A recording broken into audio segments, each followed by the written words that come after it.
நேரத்துல ராணுவ வீரர்கள் கூட நாட்டுக்கு எதிராக துரோகம் பண்ணிடுவாங்க.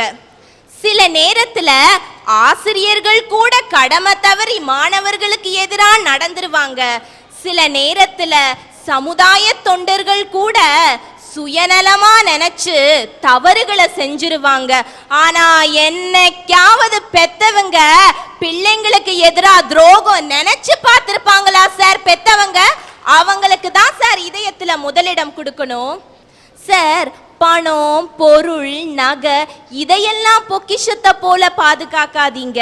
கடவுள் நமக்கு கொடுத்திருக்காங்களே 2 வாழும் தெய்வங்கள், அம்மா அப்பா, அவங்கள பொக்கிஷம் போல பாதுகாக்குங்க சார். அதுதான் சார் புண்ணியம்.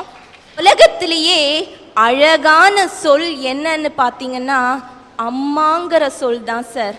கடவுளை கும்பிடுறோம் நம்ம. சில நேரத்தில் சோகம் வரும்போது அந்த கடவுளை கூட தாயே அப்பனேன்னு தான் சார் சொல்கிறோம்.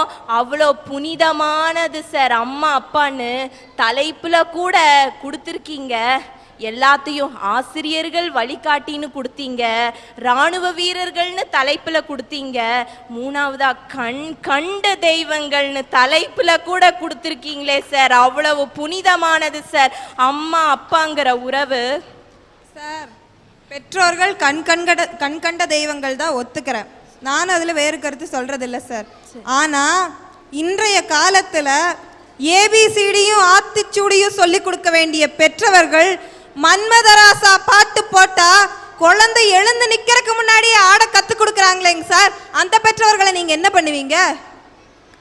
அரிசியில கல் இருந்தா அரிசியவே சாப்பிடாம இருக்கிறதில்ல சார். நீங்கெல்லாம் நான் பேசுறது நல்ல உள்ளங்கள் படைத்த பெற்றோர்கள். இன்னைக்கு நீங்க வந்து உட்கார்ந்துட்டு இருக்கீங்கன்னா நான் அடிச்சு சத்தியம் பண்ணி சொல்லுவேன், அதுல ஒரு காரணம் உங்க தாயின்னு. இன்னைக்கு இந்த அம்மா உடம்புல ஓடுற ரத்தமும் உங்க உடம்புல ஓடுற ரத்தமும் செத்து பிழைச்சு பெத்தெடுத்தாலே அந்த தாய், ரத்தத்தை பாலாக்கி கொடுத்தாலே அந்த தாய் கொடுத்த பால் தான் சார் இங்க எல்லாத்து உடம்புலையும் ஓடிட்டு இருக்கு. அந்த தாய்க்கு தான் சார் நம்ம முதலிடம் கொடுக்கணும். வித்தாய் என்னை பெற்றாய், மாதம் 10 என்னை சுமந்தாய், முல்லை கொத்தாய் என்னை எடுத்தாய், நான் செய்த பிழையெல்லாம் மன்னித்தாய், நீதானம்மா தெய்வத்தாய்.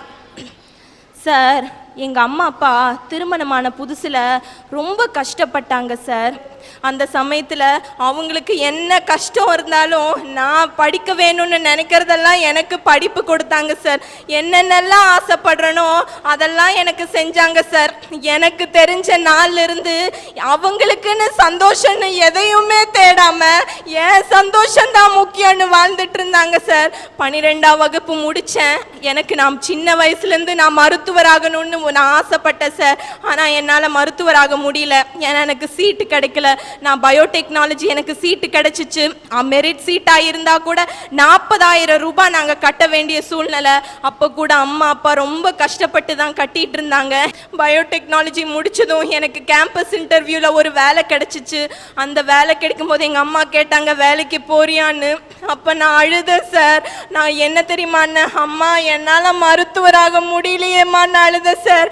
அப்போது எங்கள் அப்பா அம்மாவும் பேசிட்டு அவங்க நினைச்சாங்க ஒவ்வொருத்தரு காலையும் சார் எங்க அப்பா போய் 5,000 ரூபாய் கிடைக்குமா 10,000 ரூபாய் கிடைக்குமான்னு எனக்காக காலில் விழுந்தாங்க சார். எங்க அப்பா 5,000 10,000ன்னு அவங்க அப்பா சொன்னாங்க. நான் சாகிற வரைக்கும் நான் கடனை கட்டிடுவேன், எப்படியாவது உன்னை மருத்துவத்திற்கு படிக்க வைப்பேன்னு சொன்னாங்க சார் எங்க அப்பா. அப்படி என்ன கஷ்டப்பட்டு அந்த பணத்தை எல்லாம் வாங்கினாங்க.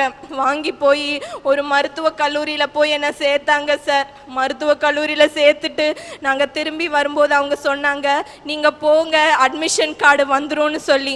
1 மாதம் ஆச்சு, 2 மாதம் ஆச்சு, 3 மாதமும் ஆச்சு சார். ஆனால் கார்டு வரல. அந்த காலேஜுக்கு போய் நான் கேட்கும்போது அவங்க சொன்னாங்க உங்களுக்கு சீட் இல்லை, 6 மாதம் கழித்து வாங்கிக்கங்கன்னு. எங்கள் அம்மா போட ரத்தம் சார் அந்த காசு. அந்த கல்லூரியில் ஏமாற்றிட்டாங்க சார், 6 மாதம் கழித்து வாங்கிக்கங்கன்னு. அப்போ நான் அழுதேன் சார். நான் அழுகும்போது எங்கள் அம்மா என்ன தெரியுமா சொன்னாங்க, எங்கள் அம்மாவும் அப்பாவும் என் 2 தோள்லையும் கட்டி என் தலையை அடமான வச்சாவது நான் உன்னை எப்படியும் மருத்துவர் ஆக்குவேன் அப்படின்னு சொன்னார் சார். அப்படி சொல்லிட்டு இப்போ சார் இப்போ நான் உங்க முன்னிலையில நின்று இப்படி பேசுறேன் மைக்க பிடிச்சிட்டு.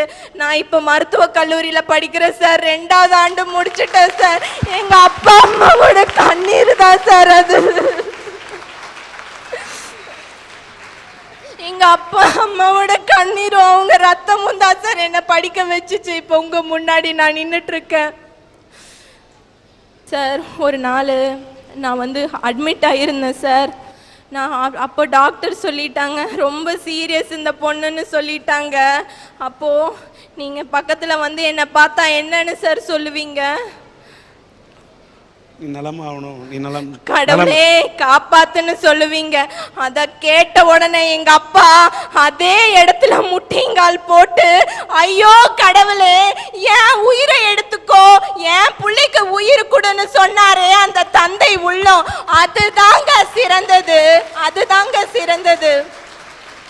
இவங்கெல்லாம் பேசுனாங்க ஆசிரியர்கள் நல்ல வழிகாட்டின்னு. நான் ஒத்துக்கிறேன் சார், ஆசிரியர்கள் நல்ல வழிகாட்டின்னு. அதே மாதிரி சமுதாய தொண்டர்கள் அன்பு காட்டுவாங்கன்னு பேசுனாங்க, அதையும் நான் ஒத்துக்கிறேன், அன்பு காட்டுவாங்க. இராணுவ வீரர்கள் உயிரை கூட கொடுப்பேன்னு சொன்னாங்க.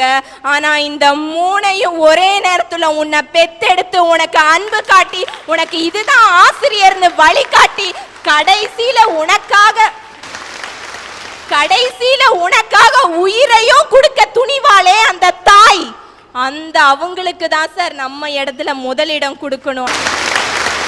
ஐயா, கலைஞர் கண்ணதாசன் சொன்னாரு, உன்னை அறிந்தால் நீ உன்னை அறிந்தால் உலகத்தில் போராடலான்னு. ஒருத்த தன்னோட வாழ்க்கையில போராடி ஜெயிக்கணும்னா தான் யாரு, தன்னோட ஆற்றல் என்ன, தன்னோட திறமை என்னன்னு தெரிஞ்சுக்கணுயா.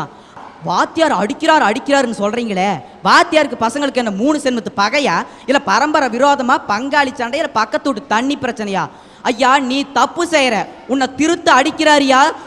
அப்பா அடிக்கிறாரு, போலீஸ்கார் அடிக்கிறாரு, அதெல்லாம் அடி. ஆனா வாத்தியார் அடிக்கிறாரு பாரியா அடி, ஒருத்தனை தன்னோட வாழ்க்கையில உயர்த்துற வெற்றி படியா இருக்கிற புனிதமான அடியா. ஐயா, திருவண்ணாமலைக்கு பக்கம் ஒரு ஊர், ஒவ்வொரு ஊருன்னு ஒரு சிறப்பு இருக்கே. எடுத்துக்காட்டு பொள்ளாச்சிக்கு இளநீர் சொல்லிட்டாரு, அந்த ஊருக்கு ஒரு சிறப்பு இருக்கியா. என்ன சிறப்பு தெரியுங்களா? வாத்தியார் தான் அந்த ஊருக்கு சிறப்பு. ஐயா, ஒரு ஊருக்குள்ள இறங்கினதையுமே நாம யாராச்சும் ஒரு வீட்டுக்கு போகணும்னா அந்த பெட்டி கடைக்காரர் வீடுது, அந்த கோணி கடைக்காரர் வீடுது, இல்லை அந்த மாடி வீட்டுக்காரர் வீடுதுன்னு கேட்டுக்கிட்டு வீட்டுக்கும் போயிடுவோம். ஆனால் அந்த ஊருக்குள்ள இறங்கி வாத்தியார் வீட்டுக்கு எதில் ஓன்னு கேட்டால் எல்லாம் சிரிச்சிருவாங்க. ஏன் தெரியுமாயா? அந்த ஊரே பூரா வாத்தியார் தாயா. ஐயா, அப்ப புள்ள பேர எல்லாரும் வாத்தியார் தான். பேரனுக்கு பொண்ணு எடுத்தா டீச்சர் படிச்ச பொண்ணு தான், பொண்ணுக்கு மாப்பிள வாத்தியார், வாத்தியார் மாப்பிள தான். அதனாலதான் எத்தனையோ வருஷத்துக்கு முன்னாடியே அந்த ஊருக்கு பேர் வச்சாயா. என்ன பேர் வச்சாங்க தெரியுமா? நல்லான் பிள்ளை பெற்றாள்னு வச்சாங்கய்யா. ஐயா, பலரும் பல விதமா சொல்லிக்கிட்டு இருக்கீங்க. ஆனா நான் சொல்றது என்ன தெரியுமா? பெத்தெடுக்கிறவங்க பெத்தவங்க, நான் வாழ்க்கையில வளர்த்தெடுக்கிறவங்க வாத்தியார் தாயா. ஒருத்தனை உருவாக்குறது பெற்றோர்னா அவனை உயர்த்துறது ஆசிரியர் தாயா. ஒரு விளக்குல எண்ணெயை ஊத்தி திரி போட்டு தீப்பத்தி வச்சா மட்டும் பத்தாதியா, அந்த விளக்கு சுடர் விட்டு எரியணும்னா ஒரு நல்ல தூண்டுகோல் வேணியா. ஒருத்த வாழ்க்கையில உருவாக்கினா மட்டும் பத்தாதியா, அவன் வாழ்க்கையில உயர்ந்து நிக்கணும்னா ஒரு நல்ல தூண்டுகோலாவும் ஊன்றுகோலாவும் இருக்கிற ஒரு ஆசிரியர் கண்டிப்பா வேணுமியா. ஒரு பெற்றோர் 2 அல்லது 3 நல்ல குழந்தைகளை உருவாக்கலாம். ஆனா ஒரு ஆசிரியர் ஆயிரக்கணக்கான நல்ல பெற்றோர்களை உருவாக்கிக்கிட்டு இருக்காரியா. ஐயா, கடும் பணியிலையும் கடும் புழுதியிலையும் கடு வெயிலையும் நின்று கடமை உணர்ச்சியோட ஒரு இராணுவ வீரர் செயலாற்றான். ஆனா அந்த வீரனுக்குள்ள அந்த கடமை உணர்ச்சியை கொண்டு வருவதற்காக தேசப்பற்று, நாட்டு வரலாறு, நாட்டுப்பற்று அனைத்தையும் ஊற்றி தேசபக்தியுடைய ஒருவனா உருவாக்கினார் பாரு அந்த ஆசிரியர். அவருக்கு தாயா நம்ம மனசுல முதலிடம் கொடுக்கணும்.